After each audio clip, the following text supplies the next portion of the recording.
As the cost of living bites, paying for your weekly shop has become even harder. To take the pressure off, Drake's is offering Afterpay in each of its more than 60 stores. Instead of paying the full amount straight up, you can do that over a period of time, which is so much easier on the bank account. Customers can sign up and use an Afterpay card on their phone. It's linked to a bank account and will take out 4 fortnightly repayments, the firsts on the day. There are no fees as long as you pay on time. It came about as our customers are asking us to accept Afterpay. So we spoke to Afterpay and now we do. And I looked at it now because to me I was thinking, hang on, why are we lay-buying, groceries and paying over time? It's just groceries. But what the kids and the Gen Ys are looking at, they're actually not seeing this as a payment of a big chunk of money straight away. It's a payment that is taken over 4 payments of whatever that number is. So if it's a $400 transaction, it's 4 transactions for $100. I think the misconception with Afterpay is you actually have to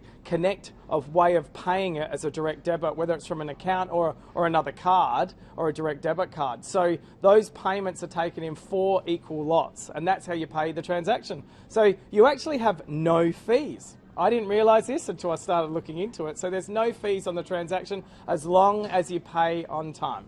Groceries are the number one thing that people need to buy. If you don't eat, you will die. I guess if you don't breathe, you might die as well. But it's just a payment. It's just a way of payment. And instead of paying the full amount straight up, you can do that over a period of time, which is so much easier on the bank account. So you can handle your money a lot easier as well. For us, I think it's totally up to the customer, and we work on delivering what our customers want. And if our customers are asking this for a form of payment, then we're happy to do that. We don't see a problem with that at all. It's up to the individual customer to make the choice. We don't sit there telling people that they should pay by credit card, should pay by cash, or should pay by Afterpay. It's totally up to the customer, and we're giving choices back to our customers. We want our customers to be making the choices. By us accepting Afterpay, I think it's a great thing because it gives our customers the ability to choose how they want to pay for their own personal items. I mean, they might get paid weekly, fortnightly, or even monthly, and it might be that little bit that they need to get them through. And if that's what it is, we're more than happy to be that service and accept that payment for them. There's no limit at all. If they want to come in and buy a packet of Chewies, they can buy a packet of Chewies. Not quite sure how that would work, but there's definitely no limit on the transaction. It's whatever the individual wants. We are listening to what our customers want and giving them the choice. And they do want Afterpay. Afterpay has no fees if you pay on time. And I think this is very attractive to the people using the product. And if they are late, which we've been told is only 2% of customers are actually late on those fees. So that's a very small amount of people considering the amount of people that are actually using Afterpay. There's over 4 million people on the Afterpay platform right at this point in time. We've rolled out Afterpay in all the Drake supermarkets in South Australia and the Drake stores in Queensland.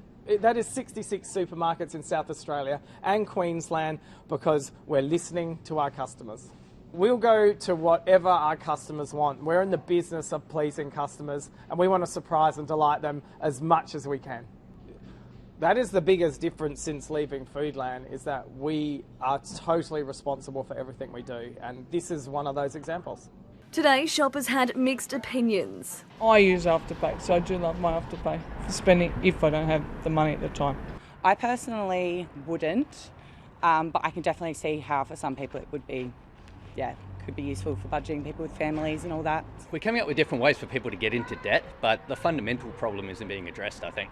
Welfare groups fear it's a slippery slope. We think these buy now, pay later schemes are all likely to entice people into debt that they may not be able to repay. Afterpay says it has strong customer safeguards in place, including starting new users on lower limits and placing caps on late fees. They might get paid fortnightly, they might get paid monthly, and it might be enough just to help them get through. Ashley Kanowski, 7 News.